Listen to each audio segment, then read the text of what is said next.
ನಮಸ್ಕಾರ ವೀಕ್ಷಕರೇ, ಶುಭೋದಯ. ತಮ್ಮೆಲ್ಲರಿಗೂ ಕೆಪಿ ನಂಜುಂಡಿರವರ ಲಕ್ಷ್ಮಿ ಗೋಲ್ಡ್ಸ್ ಪ್ಯಾಲೇಸ್ ಅರ್ಪಿಸುವ ಬೃಹತ್ ಬ್ರಹ್ಮಾಂಡ ಕಾರ್ಯಕ್ರಮಕ್ಕೆ ಪ್ರೀತಿಯ ಆದರದ ಸ್ವಾಗತ, ಸುಸ್ವಾಗತ. ಸತತ ಪರಿಶ್ರಮದಿಂದಾಗುವ ಜೀವನ ಶ್ರೀಗಂಧದಂತೆ ಶ್ರೇಷ್ಠ ಅಂತ ಹೇಳ್ತಾರೆ, ಶ್ರೀಗಂಧದಷ್ಟು ಪಾವನ ಅಂತ ಹೇಳ್ತಾರೆ.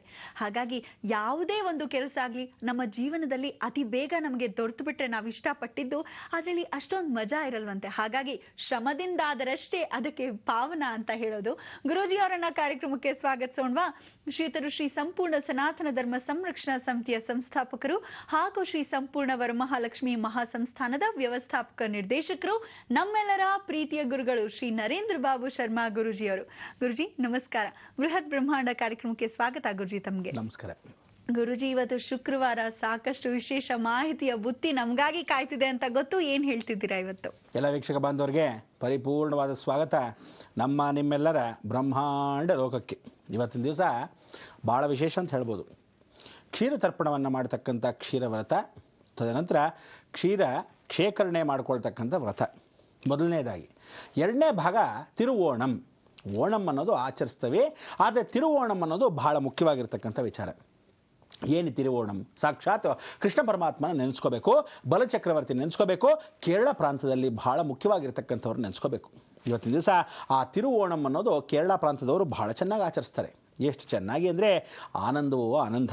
ಅವರಿಗೆ ಒಳ್ಳೆ ಹಬ್ಬಗಳು ಅಂದರೆ ಈ ರೀತಿಯಾದ ಹಬ್ಬಗಳು ಬಹಳ ಮುಖ್ಯ.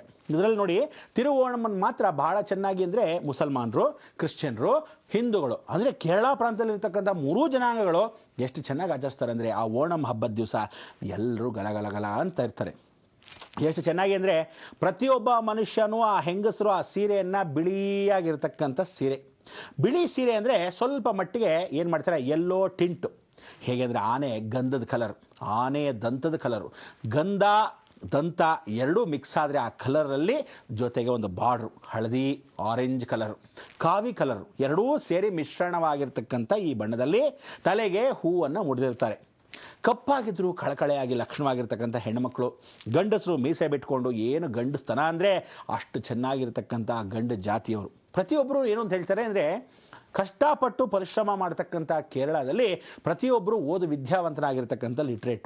ಇದು ದಕ್ಷಿಣ ಮತ್ತು ಪಶ್ಚಿಮದ ಮೂಲೆಯ ಭಾಗ ಭಾರತ ದೇಶಕ್ಕೆ. ಈ ಮೂಲೆಯ ಭಾಗದಲ್ಲಿ ಕೇರಳ ಪ್ರಾಂತದವರು ಎರಡು ಭಾಗ ವಿಭಜಿಸ್ತಾರೆ. ಅಂದರೆ ತಮಿಳುನಾಡಿಗೂ ಸೇರ್ತಾರೆ, ಸ್ವಲ್ಪ ಮಟ್ಟಿಗೆ ವಿಶೇಷವಾಗಿ ಆಂಧ್ರ ಭಾಗಕ್ಕೆ ಸೇರಿಸ್ತಾರೆ, ಸ್ವಲ್ಪ ಮಟ್ಟಿಗೆ ವಿಶೇಷವಾಗಿ ಕರ್ನಾಟಕದ ಮುಂಭಾಗಕ್ಕೆ ಸೇರ್ತಾರೆ, ಇನ್ನೊಂದಷ್ಟು ನೀರಿನ ಪ್ರಾಂತದಲ್ಲಿ ಮಹಾರಾಷ್ಟ್ರವನ್ನು ಸೇರ್ತಾರೆ. ಹೀಗೆ 4 ಭಾಗದಲ್ಲಿ ಸೇರ್ತಕ್ಕಂಥ ಈ ಕೇರಳ ಪ್ರಾಂತ ಉದ್ದನೆ, ಸಣ್ಣಗೆ, ಉದ್ದ ಭಾಗದಲ್ಲಿರ್ತಕ್ಕಂಥ ಕೃಷ್ಣ ಕೊಳಲು ಇದ್ದ ಹಾಗೆ. ಈ ಕೃಷ್ಣ ಕೊಳಲನ್ನು ನೆನೆಸ್ಕೋಬೇಕಾದ ತಿರುವೋಣಂ ಬಹಳ ಮುಖ್ಯ. ಅಂದರೆ ಈ ತಿರುವೋಣಮಲ್ಲಿ ನಾವೇನಂತೀವಿ, ಬಲಿಚಕ್ರವರ್ತಿ ವಾಮನ ಜಯಂತಿ ಅಂತ ನೆನ್ನೆ ದಿವಸ ಹೇಳಿದೆ. ವಾಮನ ಅಂದರೆ ಪುಟ್ಟ ಆತ್ಮ, ಹುಟ್ಟದ ಹಬ್ಬ. ವಾಮನ ಹುಟ್ಟೋದು ಹೇಗೆ? ಬಲಿಚಕ್ರವರ್ತಿನ ಸಾಯಿಸಕ್ಕೆ. ಬಲಿಚಕ್ರವರ್ತಿನ ಸಾಯಿಸಕ್ಕೋಸ್ಕರ ವಾಮನ ಹುಟ್ಟದ ಅಂದರೆ ಬಲಿಚಕ್ರವರ್ತಿ ಕೆಟ್ಟವನ? ಖಂಡಿತ ಕೆಟ್ಟವನಲ್ಲ, ಮೋಕ್ಷವನ್ನು ಲಭಿಸಕ್ಕೆ. ಈ ಮೋಕ್ಷವನ್ನು ಪರಿಪೂರ್ಣವಾಗಿ ಕೊಡಬೇಕಾದ್ರೆ ಲೋಕಾರೂಢಿಯಾಗಿರ್ತಕ್ಕಂಥ ಮಾತೇನು ಅಂದರೆ, ಅವನು ಕೇಳಿರ್ತಕ್ಕಂಥ 3 ಭೂಮಿಗಳು, 3 ಸ್ಥಳಗಳು, 3 ಆಕರ್ಷಣೆಗಳು ಜಗತ್ತಲ್ಲಿ ನೀನು ಕೊಡ್ತೀಯೋ ಬಿಡ್ತೀಯೋ ಅಂತ ಹೇಳಿದಾಗ ಆಗ ಶುಕ್ರಗಳು. ಇವತ್ತಿನ ದಿವಸ ಏನು ವಾರ? ಶುಕ್ರವಾರ. ಆ ಶುಕ್ರ ಮುನಿ ಏನೋ ಬಲಿಚಕ್ರವರ್ತಿ ತಲೆ ಇದೆಯೇನೋ, ಮಹಾವಿಷ್ಣು ಸ್ವರೂಪದಲ್ಲಿ ಬಂದಿರತಕ್ಕಂಥವನಿಗೆ ದಾನ ಧರ್ಮ ಮಾಡ್ತಾ ಇದೆಯಾ? ಇಂಥ ಕಾರ್ಯಕ್ಕೆ ಜಗತ್ತಲ್ಲಿರ್ತಕ್ಕಂಥ ಪ್ರತಿಯೊಬ್ಬ ಮನುಷ್ಯನಿಗೂ ಯಾವ ರೀತಿ ಯಾವ ರೂಪದಲ್ಲಿ ಬರ್ತಾನೋ ಗೊತ್ತಿಲ್ಲ. ನೀನು ಶಿವನ ಭಕ್ತ, ಇಂಥ ಒಳ್ಳೆ ಶಿವನ ಭಕ್ತ, ಕೃಷ್ಣನಿಗೂ ಪ್ರಿಯವಾಗಿರ್ತಕ್ಕಂಥವನಾಗಿ ಆ ಭಗವಂತ ಈ ರೂಪದಲ್ಲಿ ಬರ್ತಾನೆ ಅಂತ ಗೊತ್ತಿದ್ರೂ ಸಹ ಸುಮ್ಮನೆ ಇರಿ ಗುರುಗಳೇ, ಸುಮ್ಮನೆ ಇರಿ. ಯಾತಕ್ಕೆ ಯೋಚನೆ ಮಾಡ್ತೀರಾ?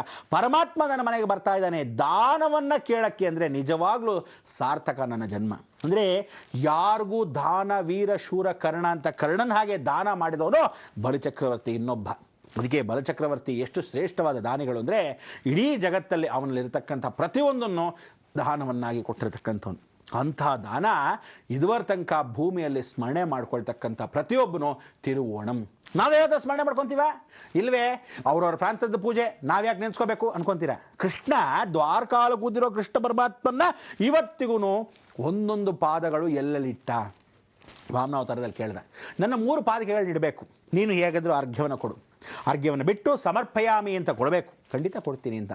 ಹೇಗೆ ಅಂತ ಕೊಡಕ್ಕೆ ಇನ್ನೇನು ಕಮಂಡಲವನ್ನು ತೆಗೆದು ಕೃಷ್ಣ ಪರಮಾತ್ಮನ ಆ ವಾಮನ ರೂಪದಲ್ಲಿರ್ತಕ್ಕಂಥವನಿಗೆ ಹೀಗೆ ಧಾರೆ ಎರಿಬೇಕು. ಆಗ ಯಾಕೋ ನೀರು ಬರ್ತಾ ಇಲ್ವಲ್ಲ ಅಂತ ಹೀಗೆ ನೋಡ್ತಾ ಕೂತಿರ್ತಾರೆ.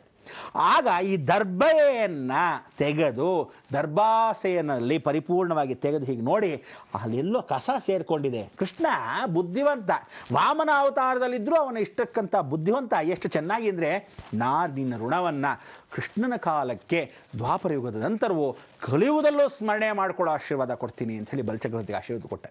ಇಂಥ ಒಂದು ಕೃಷ್ಣ ಪರಮಾತ್ಮ. ಅದಕ್ಕೆ ಇವತ್ತಿಗೂ ನೀವು ನೋಡ್ಬೋದು, ಬಲಚಕ್ರವರ್ತಿ ಹಾಕಿರ್ತಕ್ಕಂಥ ಕೋಟೆಗೆ ಕಾವಲನ್ನು ಕಾಯ್ತಕ್ಕಂಥ ಕೃಷ್ಣ ಪರಮಾತ್ಮ. ಆಗ ವಾಮನ ಅವತಾರದಲ್ಲಿ ಅವನು ನೀರನ್ನು ಹಾಕ್ತಾ ಇದ್ದಾಗ ಬರದೇ ಇರತಕ್ಕಂಥ ನೀರಲ್ಲಿ ಎಲ್ಲೋ ಕಸ ಸೇರ್ಕೊಂಡಿದೆ ಅಂದ ಆ ಕಡ್ಡಿಯನ್ನು ಹೀಗೆ ಹಾಕ್ತಾನೆ. ಕಡ್ಡಿಯನ್ನು ಹಾಕಿದಾಗ ಆ ಕಡ್ಡಿ ಇನ್ನೇನೂ ಅಲ್ಲ, ದರ್ಬೆ ಒಳಭಾಗದಲ್ಲಿ ಹೋಗ್ತಾ ಇದೆ, ಹಿಂದಕ್ಕೆ ಸರಿತಾ ಇರೋದು ಯಾರೋ? ನೀವು ಕಾಯ್ದು ನೋಡಬೇಕು. ಒಳಗಡೆ ಇರತಕ್ಕಂಥದ್ದಕ್ಕೆ ಯಾರಿಗಾದ್ರು ತಗಲುತ್ತಾ ಅಥವಾ ಕಸ ಸರಿಯಾಗಿ ತೆಗಿತಾನ, ಯಾರದು ಏನದು ಅನ್ನೋದು ಗೊತ್ತಾಗಕ್ಕೆ ಬಂದೆ.